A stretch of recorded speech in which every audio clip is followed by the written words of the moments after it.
Alright guys, I'm gonna read you something because I think it just needs to be heard by as many people as possible. Those who helped the MedEvac Repeal bill to pass should hang their heads in shame. Nick Martin on Wednesday the 4th of December 2019. Along with many other doctors in Australia, I watched today in dismay as the MedEvac Repeal bill was passed in the Senate. Much was made of the secret deal that Tasmanian Senator Jackie Lambie had been offered then denied by the LNP. Whatever the truth is, it's hard to discern. The details about what will happen to those people on Nauru and Papua New Guinea who are currently in the MedEvac system are also unclear at this stage. This is not unexpected. Nobody who has had any dealings with this government expected any less than dirty tricks, distractions and outright untruths, which we have listened to for the past few weeks as the rhetoric heated up. Selected medical details were leaked to trusted news outlets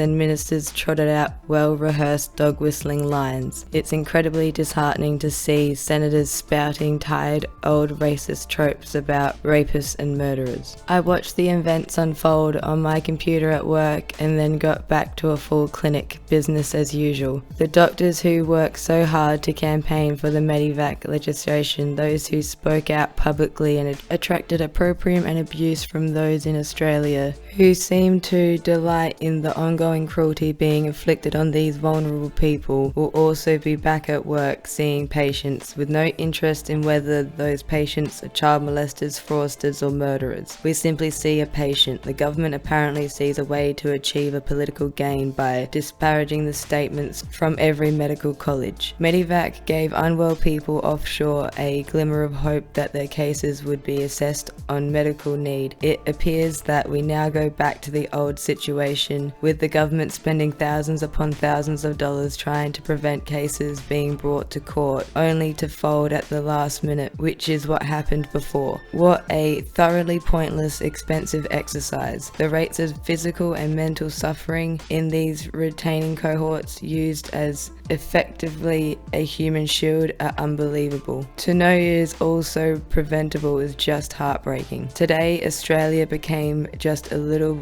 crueler and a little more sadistic. A bill that was working well was repealed because of a self-professed Christian thought that his values aligned with denying care to the vulnerable. Absolutely nothing to do with border protection. Boat turnbacks provide the assurance that boats will be stopped. I saw firsthand the damage to people kept in indefinite detention. It is why I spoke out in the first place. I'm not a politician. I simply want correct and timely medical care to be given to those in need of it. To see politicians engaging in this carnival of cruelty, dressing up their arguments with consistently debunked statements on stopping drownings at sea has been demoralizing. God only knows what the refugees stuck offshore must think. Australia has yet again signaled to the world that we are prepared to inflict suffering on those who flee terror and risk dangerous journeys to seek asylum. What will happen now? The people stuck offshore will continue to decline. The doctors will continue to write reports. The lawyers will continue to bring the cases. These are the actions that simply should not be necessary in a country that is acting as a responsible player on the international stage. I do think those who knowingly spoke half-truths and ignored the overwhelming evidence presented to the Senate committee looking at the medical care of refugees should hang their heads in shame. If they truly believe they are stopping drownings at sea, then good luck to them. History will judge their actions. If instead they repeated those lines to further their political ambitions, then shame on them. To those who continue to push for the timely and humane treatment of refugees, please don't give up. This cruelty must stop at some point. The enduring disgrace that onshore processing has become a financially ruinous debacle that extorts vulnerable nations and exerts a terrible price on those who ask us for help must end. Australia is a country with a once proud history of accepting people who sought refuge by boat. Now it seems as one who seemingly delights in punching down on those same people. This episode continues. I hope for some actual leadership to end this sorry chapter in our history. Nick Martin is a GP and was formerly a senior medical officer on Nauru.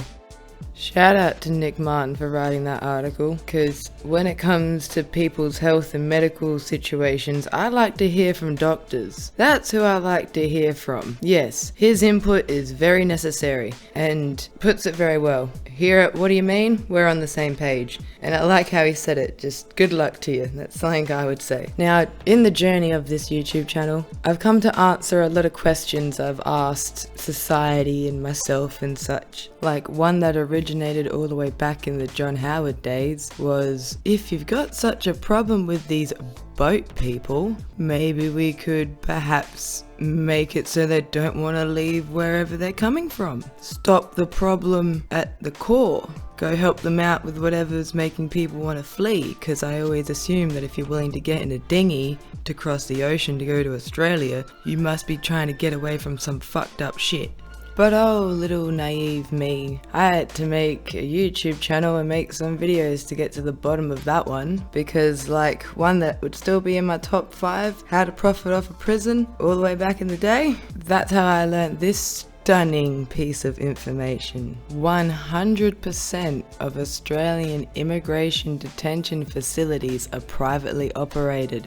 You know what that means? Private contracts to corporations. And yeah, that video I do highly recommend. Go back and have a watch. But this other video, not so much. It was more of just a rage at the fuck sticks in our parliament. Because my little idea could never work. We couldn't possibly improve the situation of these people in their homes. Because we need them to have to flee here, because how will we round them up and put them in these facilities and justify giving millions upon hundreds of millions of dollars away in contracts? Silly. So what I'm saying is, guys, until we decouple the government and private contracts, I think we're gonna have the most uphill battle in trying to help refugees. Like, American fam, you know where we send them when they finally get through the system here? If we don't send them to New Zealand, we send them to you. How fucked up's that? And you have 300 odd million people. We have like 30 million people, and we have dickheads saying, oh, we're full.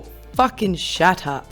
So yeah, you never hear them go, oh no, the plane people are coming. And pretty much if you aren't First Nation people and you're like me and have your family migrated here or immigrated here or seek refuge here from a war somewhere else, you're probably a boat person. So you probably should just be a decent person and stand up for people that went through the same things your family have. And this is a good deciding thing, because this has happened to many different walks of life that are now currently in Australia. And if you go, no, but we can't let people from Sri Lanka have the same opportunity, well, why? Why's that? Gonna have to take a long hard look at yourself when you answer that, aren't you? Okay, I should wrap this up here. Remember, whatever they say, no matter how much of a racist dog whistle or how cold-hearted and lack of empathy and care for just humans in general that these fuckwits say, that ultimately in itself is still just a distraction, because it comes down to money. It's always about money. Never forget that it's always about the money.